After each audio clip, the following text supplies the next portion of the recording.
Here we are in Windows 7, and in the background you see the house from where I'm recording this. This is my winter home in Florida, and we are going to look how we can run Windows 8 in a virtual partition using VMware Player. Now the VMware Player, let's get that started. I have all the programs and all my websites and programs and minor programs and system programs in this toolbar, which is very convenient. So let's go to Programs and start the VMware Player. Okay, I have two systems in VMware Player, and remind you they are on an external disk. So the performance is a little slower than if they were on the internal disk, but not bad, which you will see in a moment. So if you had a new one, then you want to open virtual machine, you go through this routine, because you first have to point the VMware Player to your new virtual machine, but this one is already set up, so I just highlight it and say play the virtual machine, and it will now start the virtual machine. We'll go through the routines, and let's just wait until it boots. It still boots at a reasonable speed, even from the external.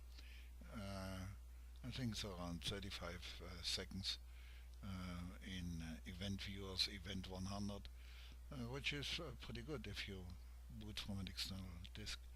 And here we are already in my start menu. Okay, normal start menu, a little fancied up, which you can easily do. There's a tutorial that Sean made, shows you how to do that. And we go to the desktop, and now we have two taskbars. We have the taskbar here, which is the Windows 8 taskbar, and we have the taskbar here, which is the Windows 7 taskbar. And you see when I move my cursor, I am, for example, right now I'm in Windows 7.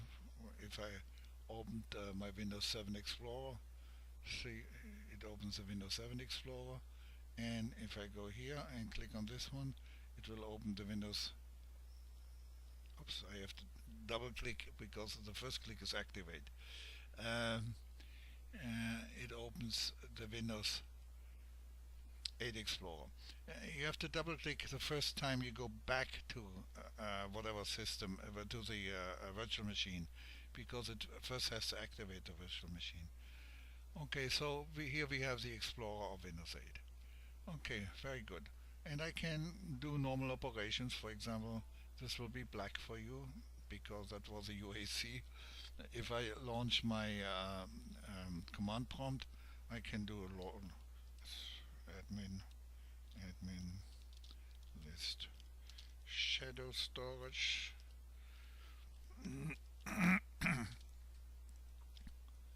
And I must have made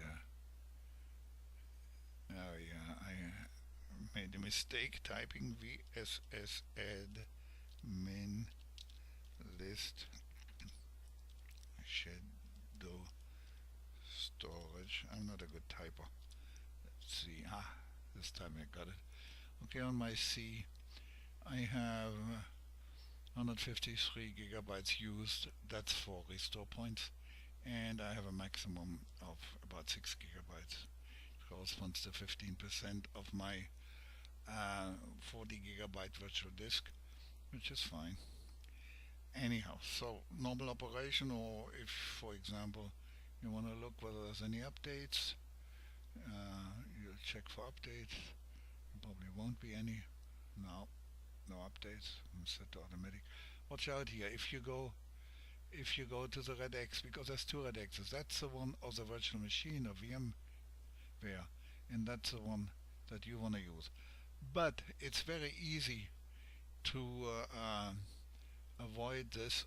If you want to work in Windows 8 all the time, you can, up here, this is kind of the VMware dock, you can maximize the window, and the dock disappears because I set it.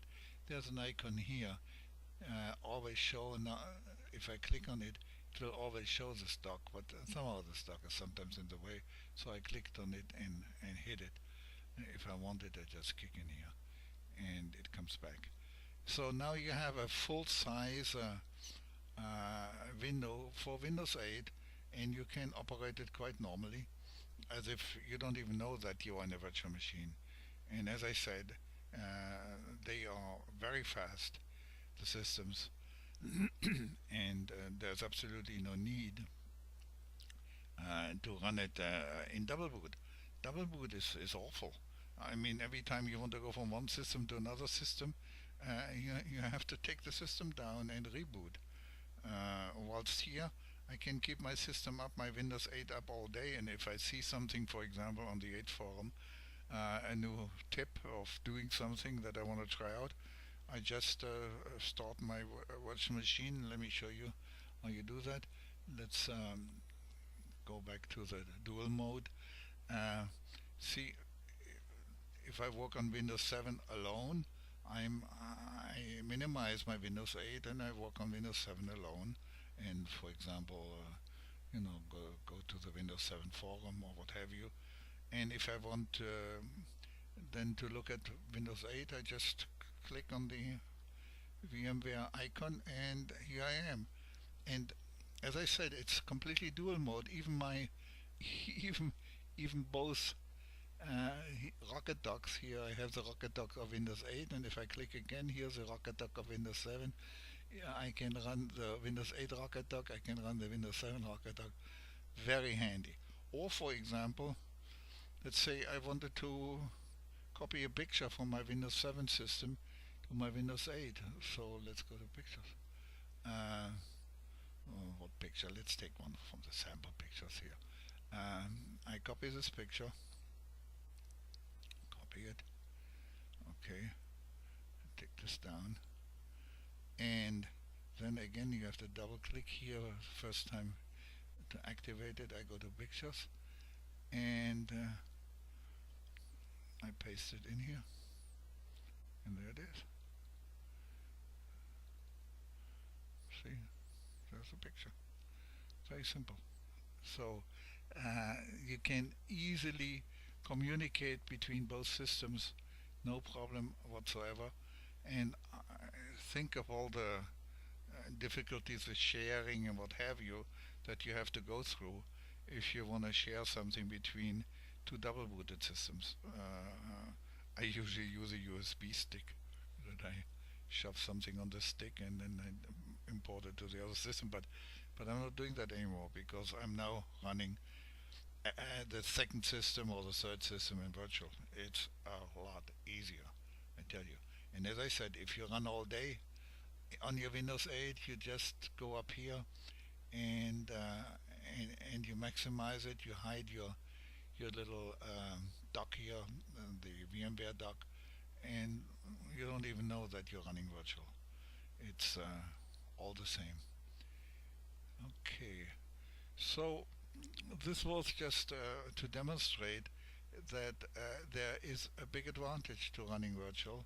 Of course, if you have a 2 GB machine, um, it may be a little tight. But with 4 GB, splitting it up two and two, I don't think you would have any problems.